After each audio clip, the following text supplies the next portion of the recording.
Okay, everybody, this is my spoiler-free review of Ant-Man and the Wasp: Quantumania. I will be having a spoiler review coming out on Thursday, so stay tuned for that. So for this film, I was super excited because this is the film we're first getting our new big bad in Kang, and it is played by the great Jonathan Majors.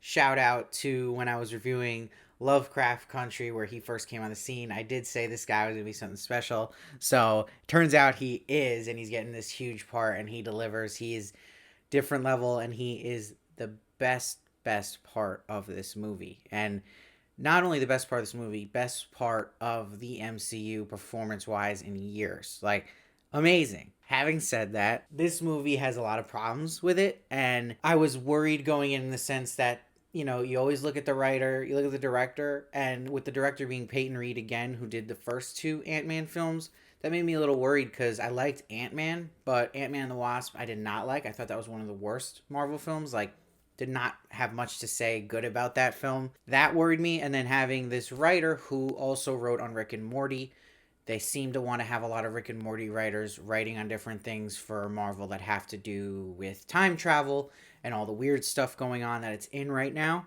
And the reason I bring that up is because the humor they like to do in this is very Rick and Morty. Now, if you're a Rick and Morty fan, great. That might cheer you up. I'm not a Rick and Morty humor fan type of person, so there's like a certain character you'll meet that's very like straight out of a Rick and Morty show.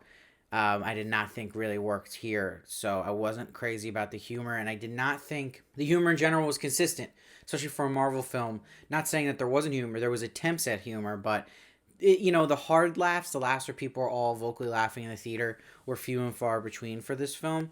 And this film, though, that wasn't my main issue. The main issue I had with this movie was the pacing, and it's weird because it starts off really engaging and gripping, and I was really into it, and something just happens where you get towards, like, I would say about halfway through the film that you feel like you're numb. And I think for me, what I think was causing this is that because it's in the quantum realm, this film, it feels too stuck in one setting where you start like subconsciously getting tired of it, and you want a visual change because it doesn't really like branch out a lot in the quantum realm. You still feel like you're like these three set pieces that you're in the whole movie, and it just kind of gets stuck, and doesn't go anywhere at a point. And I'm annoyed because I thought this would be the film where you have this great villain and great performance that you would know it's the top of phase 5 that would kick off with some big bang and he'd get to put his foot down. That's not really the case here. I didn't leave the film thinking like I'm really excited for what's next, there's big ramifications.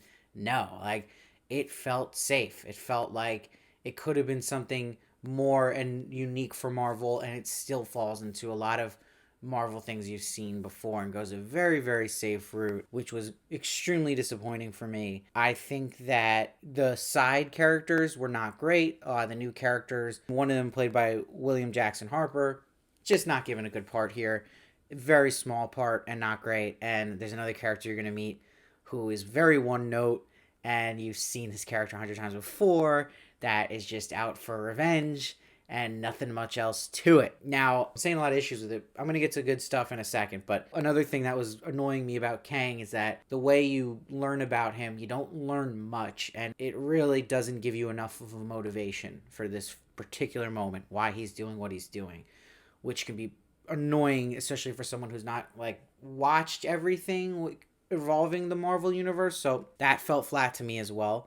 Now, having said that, Michelle Pfeiffer really brings it here, is amazing, but I actually thought after Jonathan Majors, which I was really just blown away by the performance, actually, of Catherine Newton, who was cast as Cassie, Scott Lang's daughter. I thought she was great, and she brought a certain charm and levity to the part of Cassie, and was exciting and felt right in the MCU. Like, she was really just a standout for me too in this film. So that was a very big highlight.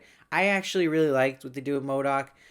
But that's coming from someone who's not like this big MODOK fan to begin with. So I think a lot of people are passionate about the character, and you'll see a lot of people saying, that they didn't like how they handled it with him. I thought it was fine. I mean, I enjoyed the character, and I thought he actually had the most funny parts in it, and there's a little twist with him which I liked. And I think when I look back at this film, there's one scene that is amazing in it, and I think that scene is worth the price of admission alone if you're a big Jonathan Majors fan or a big Kang fan. It's with him, and it's when he first meets Ant-Man. That is all you need to know. And that scene was incredible. And I wish we got more of that scene in this film.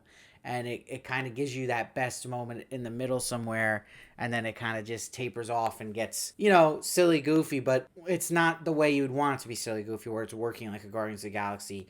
It feels like maybe if this was in someone else's hands, this would have done way better. It's one of those movies too where I liked it, and then the more I thought about it, I liked it less. And I wish that it was just more planned out and not so reliant on past projects, future projects, but not even that. I'm getting a little, like, the multiverse stuff's nauseating at this point.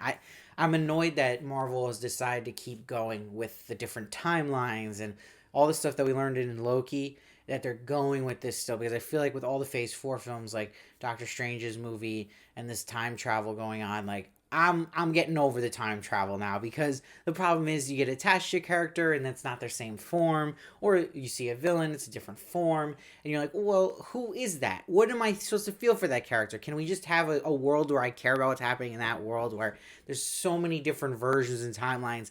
It's too much, and I get why they were doing it, to do things differently, but it's still going, and I'm already sick of it, and I'm like, man, we still got a long way to go with these different universes. So I think that's going to turn off a lot of people who aren't like Marvel diehards, especially in this film. Like, okay, this is just getting like almost ridiculous now, and too just all over the place with that. It's not hooking me. And it's so hard, because to rate it on a number score, I want to give it a 7.8, because it still was enjoyable. It's not a bad film, and it has its moments, but it really is brought up again by Jonathan Majors and Catherine Newton for me. I think they were so enjoyable, and their characters are great, that I would, say it's worth it to see it for that. And of course for Michelle Pfeiffer, who really gets to shine as Janet here, where she really didn't get to do much in the previous two films.